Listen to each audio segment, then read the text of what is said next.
Assalamualaikum warahmatullahi wabarakatuh. Halo teman-teman, perkenalkan saya Junita Anggraini, NPM 2326010033, Program Studi Ilmu Keperawatan Stikes Tri Mandiri Sakti Bengkulu. Di sini saya akan melakukan penyuluhan tentang bahaya merokok terhadap remaja sebagai bentuk pemenuhan tugas ujian akhir semester yang diberikan oleh Bunda Nurse Feliza Colin Eskepman.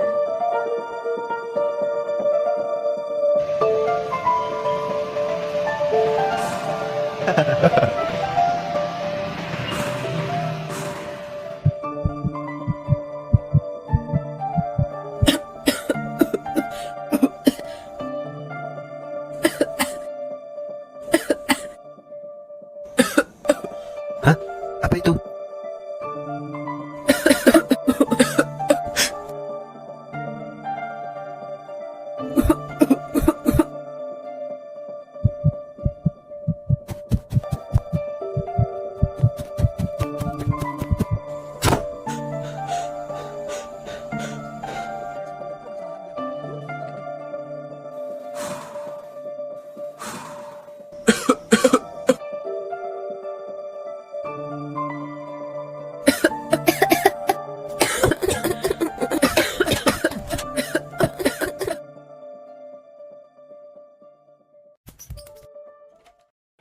Masa remaja adalah usia di mana kamu sedang mencari jati diri agar mendapat pengakuan di tengah-tengah pergaulan. Caranya ada yang positif dan ada juga yang negatif. Nah, yang negatif ini yang salah. Salah satunya adalah dengan merokok. Merokok dianggap tren, mengikuti gaya hidup, atau ingin kelihatan gagah dalam pergaulan. Nah, bahayanya perilaku perokok ini bisa mengarah ke penggunaan narkoba loh. Zat adiktif dalam merokok bisa membuat kamu kecanduan seperti halnya narkoba. Ingat ya, merokok bukan suatu hal yang keren atau sebagai suatu keharusan supaya dianggap hebat dalam pergaulan. Perlu kita ketahui bahwa sudah 50% pemuda SMP di Indonesia sudah mulai merokok. Kita semua tahu bahwa rokok sangat berbahaya bagi kesehatan, tetapi masih banyak sekali peminatnya. Di dalam satu batang rokok terdapat banyak sekali bahan zat-zat kimia beracun yang tentunya saja berbahaya bagi kesehatan. Seperti ada aseton yang biasanya digunakan sebagai bahan pembersih kutek, ada amonia sebagai bahan pembersih lantai, ada metanol sebagai bahan bakar roket, dan yang terakhir ada arsenik sebagai bahan pembunuh semut. Dan masih banyak sekali bahan-bahan yang terdapat di dalam rokok yang berbahaya bagi tubuh kita. Walaupun sudah banyak sekali peringatan bahaya tentang merokok, tetapi faktanya masih saja banyak orang yang merokok. Bahkan, Indonesia menjadi urutan ketiga dengan banyak perokok di dunia setelah India dan Cina. Sebenarnya, bagaimana sih merokok ini bisa mempengaruhi dan berbahaya bagi badan kita? Yuk simak kandungan-kandungannya. Sebelum kita mengetahui apa saja kandungan-kandungan yang ada di dalam rokok, sebenarnya rokok itu apa sih?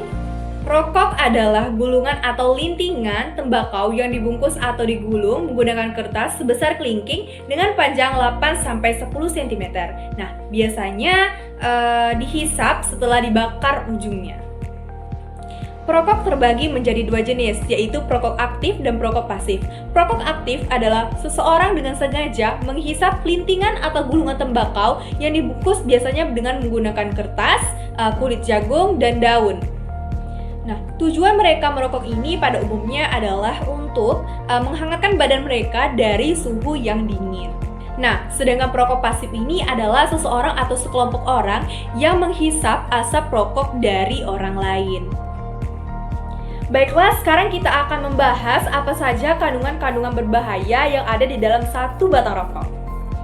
Di dalam satu batang rokok terdapat ada sekitar 600 bahan yang mana bila dibakar itu menghasilkan lebih dari 7.000 bahan kimia, di mana 69 diantaranya itu dapat menyebabkan kanker dan beracun.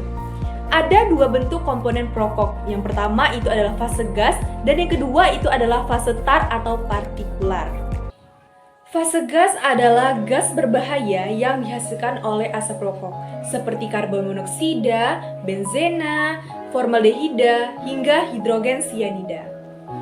Karbon monoksida merupakan gas beracun yang mudah berikatan dengan hemoglobin di sel darah merah.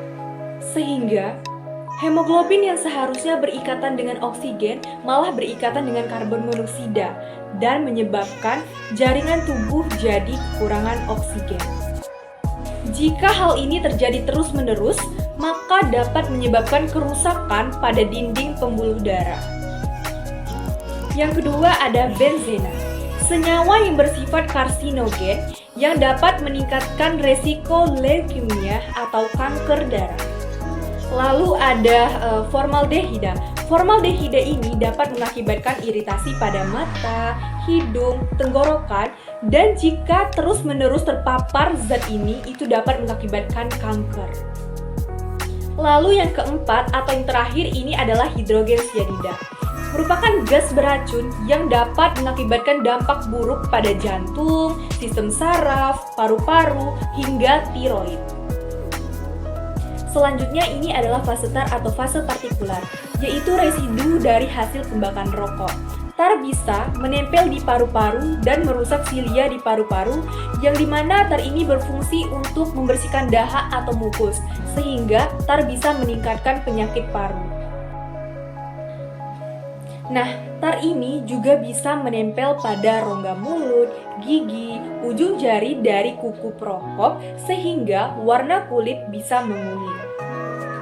Tar juga mengandung berbagai senyawa kimia yang sebagian besar terdiri dari nikotin, logam berat seperti nikel, terus ada zat karsinogen seperti FSNA, PHA, dan arsenik yang berbahaya.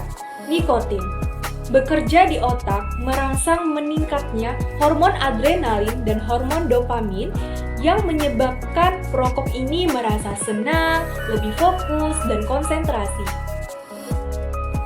Ketika seseorang berhenti merokok, maka kedua hormon ini menjadi berkurang, sehingga menyebabkan pada perokok itu merasa cemas, uring-uringan, hilang konsentrasi, dan hal inilah yang menyebabkan kecanduan pada perokok. Nah, yang kedua ini ada hormon adrenalin. Nah, hormon adrenalin ini juga berperan memacu detak jantung dan merangsang berkelompoknya sel pembukuan darah, sehingga menyebabkan penyumbatan pada pembuluh darah.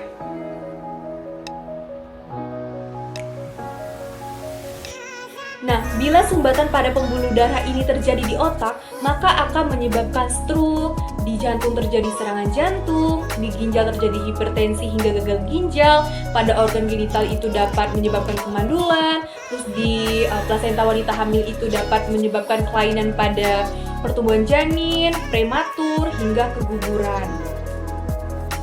Nah, dari bahan-bahan ini ada pun dampak yang ditimbulkan dari seseorang bila mengkonsumsi rokok secara terus-menerus. Bahan-bahan yang terkandung dalam satu batang rokok dapat menyebabkan efek kecanduan, sesak nafas, memaksa jantung bekerja lebih keras, serta mengganggu kinerja paru-paru. Karena mempersempit saluran paru-paru, bahkan meningkatkan resiko terjadinya leukemia dan kondisi kelainan darah lainnya, seperti arsenik yang digunakan di dalam pestisida, formalin, sianida, dan amonia. Orang yang sering merokok, baik merokok secara aktif atau hanya menghirup asap rokok dari orang sekitarnya, berisiko lebih tinggi terkena penyakit kardiovaskuler seperti penyakit jantung dan stroke. Risiko ini semakin meningkat pada perokok yang jarang berolahraga, kurang menjaga pola makan, serta sering stres. Kemudian bahaya merokok lainnya yaitu kerusakan otak. Merokok dapat mengganggu perkembangan dan fungsi otak, baik pada anak-anak, remaja, dan orang dewasa. Merokok dapat menyebabkan penyakit mulut dan tenggorokan, bau mulut, gigi bernoda, dan penyakit gusi merupakan efek yang kerap timbul akibat merokok. Merokok juga bisa menimbulkan masalah serius lain seperti kanker pada mulut, bibir, lidah, dan tenggorokan. Ada juga nih bahaya merokok lainnya, yaitu penyakit paru-paru. Bahan-bahan kimia pada rokok berpotensi merusak sel paru-paru yang kemudian bisa berubah menjadi sel kanker. Racun pada rokok dapat menyebabkan kerapuhan pada tulang. Oleh karena itu, rokok lebih berisiko mengalami tulang rapuh atau osteoporosis. Bahaya rokok lainnya yaitu penuaan dini. Merokok dapat merusak kulit dan menyebabkan penuaan dini. Tanda-tanda penuaan dini seperti kerutan di sekitar mata dan mulut. Berisiko muncul lebih awal pada perokok aktif. Merokok bisa mengganggu sistem reproduksi dan kesuburan pada pria dan mengurangi produksi sperma. Sementara pada wanita, merokok dapat meningkatkan tingkat kesuburan. Selain penyakit fisik, merokok juga dapat menimbulkan gangguan psikologis, seperti gangguan cemas, susah tidur, dan depresi. Efek ini bisa terjadi karena otak sudah mengalami kerusakan, sering terpapar zat beracun dari rokok. Merokok ini juga dapat mengganggu kesehatan finansial. Jika satu hari kita membeli satu bungkus rokok seharga 25.000, berapa banyak uang yang dikeluarkan untuk membeli rokok dalam 1 bulan? Berapa banyak uang yang kita keluarkan dalam 1 tahun? Masalah apa aja sih yang muncul bagi remaja yang menjadi perokok? Yang pertama, mengganggu prestasi di sekolah. Rokok dapat menimbulkan kerusakan dan gangguan pada otak sehingga dapat mengganggu kinerja otak dan bisa berdampak pada penurunan prestasi dan nilai di sekolah. Lebih sulit sembuh saat sakit. Hal ini dikarenakan rokok mempengaruhi sistem imun di dalam tubuh. Kecanduan dan gejala penarikan yang berdampak negatif pada perilaku. Remaja perokok sering memiliki jerawat atau masalah kulit lainnya dan menimbulkan plak pada gigi. Perkembangan paru-paru terganggu, seperti sesak napas serta batuk yang terus-menerus, dahak berlebihan dan lebih mudah terkena pilek berkali-kali. Selain itu, merokok dapat menyebabkan penyakit pada paru-paru seperti bronkitis, penyakit paru-paru obstruktif, kronis, dan emfisema. Lalu yang terlahir terlihat lebih tua dari usianya. Baiklah, setelah orang-orang telah mengetahui dari pengertian rokok, dampak dari bila merokok itu sangat berbahaya, tetapi kenapa sih alasan orang-orang masih merokok? Terbagi menjadi 2, yaitu faktor eksternal dan faktor internal. Faktor eksternalnya yaitu pengaruh rekan sebaya, seperti mengikuti teman-teman yang merokok, dia ikut merokok. Terus ada pengaruh keluarga, melihat keluarganya ada yang merokok, terus iklan dan promosi. Faktor internalnya yaitu pengetahuan, sikap, dan kepercayaan negatif. Naluri suka mencoba, ingin mencoba-coba suatu hal yang baru, tidak asertif, tidak bisa mengemukakan hal yang ada di pikiran, sehingga melampiaskannya kepada rokok. Terus ingin membentuk image diri. Remaja yang sedang bertumbuh itu ingin mendewasakan dirinya ke dalam hal-hal yang negatif seperti merokok. Nah, sekarang saya akan memberikan tips agar teman-teman yang sudah kecanduan atau sudah terlalu mengonsumsi rokok itu secara berlebihan, adapun tips untuk berhenti merokok. Semoga hal ini bisa membantu ya.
teman-teman, itulah penyuluhan tentang bahaya merokok terhadap remaja yang sudah saya sampaikan. Semoga hal-hal yang sudah saya sampaikan dapat bermanfaat bagi teman-teman semua.